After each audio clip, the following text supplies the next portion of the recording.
Hryhorii Skovoroda was an 18th century philosopher, poet, and composer of religious music.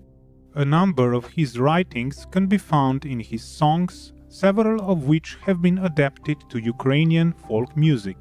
Skovoroda's work contributed to the culture of both Russia and Ukraine. He has been called Socrates, both as a moralist and one whose Socratic style is intended to stimulate thought and self-introspection.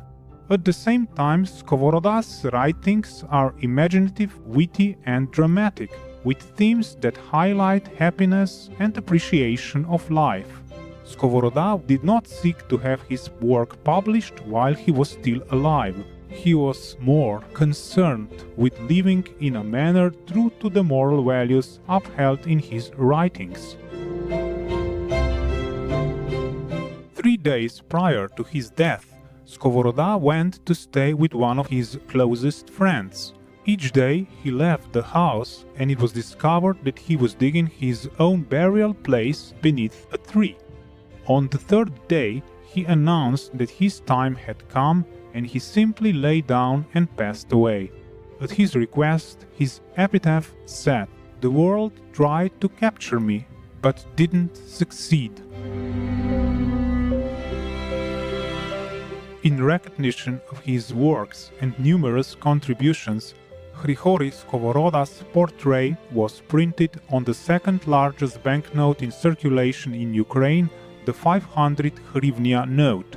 We now share with you excerpts from his writings in a conversation among 5 travelers concerning life's true happiness. God's power is with us.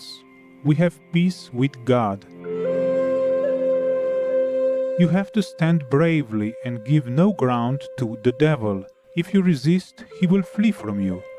It is shameful to fail in resisting one idle invader or even a small party of them. O Lord, how remiss we are in winning and keeping that peace of the heart that is the most precious thing on earth or in heaven. A man should think only of this when he is alone and speak only of this when he is with others, whether at home or on the road, lying down or getting up. But when do we think of it? How little self-knowledge have we attained, having forgotten our house, which was not built by man, and its head, our soul, and the soul's head, the God-like paradise of peace. Our just reward is that we can scarcely find one heart in 1,000 that is not occupied by a garrison of several detachments of demons. Since we did not learn to stand guard for God and to continue this most profitable battle, we have become a truth negligent, deaf, stupid, cowardly, unskilled, and generally weak fighters, so that God's greatest favor to us, which we fail to appreciate, perplexes our hearts as a wolf does sheep. For example, one man worries because he is not well born, handsome of countenance, or gently bred. Another is troubled because, although he leads a blameless life, many people, both high-born and base, hate and disparage him, calling him a desperado, scoundrel, or hypocrite. A third grieves because he has not attained the profession or station that could have provided him with 10-course dinners instead of the 6 courses he now has. A fourth torments himself trying to hold on to a burdensome but profitable profession so as to not die of boredom in idleness, never realizing that nothing is more useful and important than to manage piously not one's external domestic economy but one's internal spiritual economy. That is, to know oneself and to bring order into one's heart. A fifth makes himself miserable because he feels he has the ability to serve society, but cannot fight his way through so many candidates to gain the position he seeks, as though only public servants had occasion to be virtuous, and as though service were different from good works or good works from virtue. A sixth is filled with alarm because his hair has begun to turn grey, because pitiless old age with its dreadful army is approaching hour by hour, followed by invincible death with yet another army. He worries because his body is beginning to grow weak, his eyes and teeth are failing, he no longer has the strength to dance, he can no longer eat and drink as heartily as he once could, or enjoy it as much, and so on. But can one count the countless hordes of unclean spirits and black crows, or, according to Paul, earthly spirits of malice that roam the dark and unlimited abyss of our soul? All these petty spirits are not yet giants, nor the greatest idlers, but they really perturb our hearts, which are unskilled in battle and unarmed with counsel.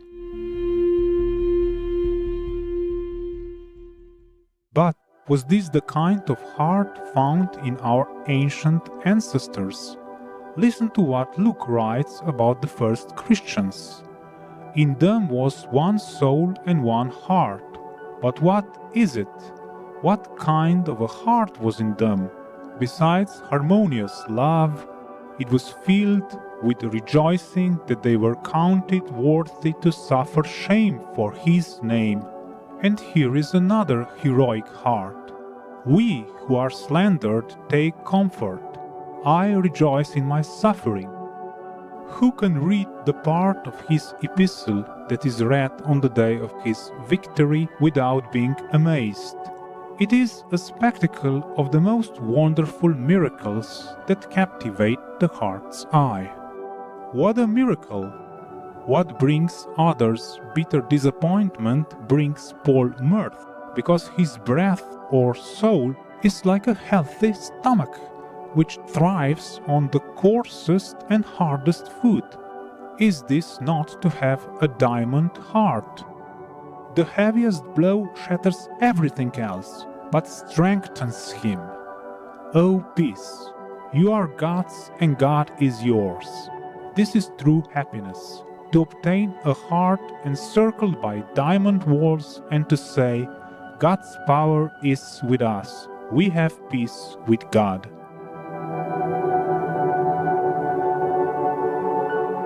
This peace is lofty and difficult to obtain. How marvelous was the heart that thanked God for all things.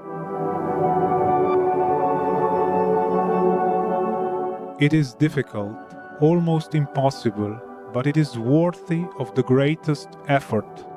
It is difficult, but without such peace, life is 1,000 times more difficult. It is laborious, but this labor frees us from countless very heavy labors. Is it not shameful to say that it is difficult to carry this yoke, when, in carrying it, we find a treasure like the heart's peace? Take my yoke upon you, and ye shall find rest unto your souls. How much effort do we expend to little purpose, often vainly and sometimes harmfully? To feed and clothe the body is difficult but needful. We cannot get along without it. Bodily life consists of this, and no one should regret this effort, for without it one will fall into sore distress, into cold, hunger, thirst, and sickness. But would you not find it easier to live on rough herbs and have peace and consolation in your heart than to dine at an overflowing table and be like a whited sepulchre filled with unsleeping worms that gnaw at the soul day and night without rest? Is it not better to cover one's poor body with rags and dress the heart in the vestments of salvation and the garments of mirth, than to wear gold-brocaded clothes and bear the fire at the center of one's soul, the fire that sears the heart with demonic grieving.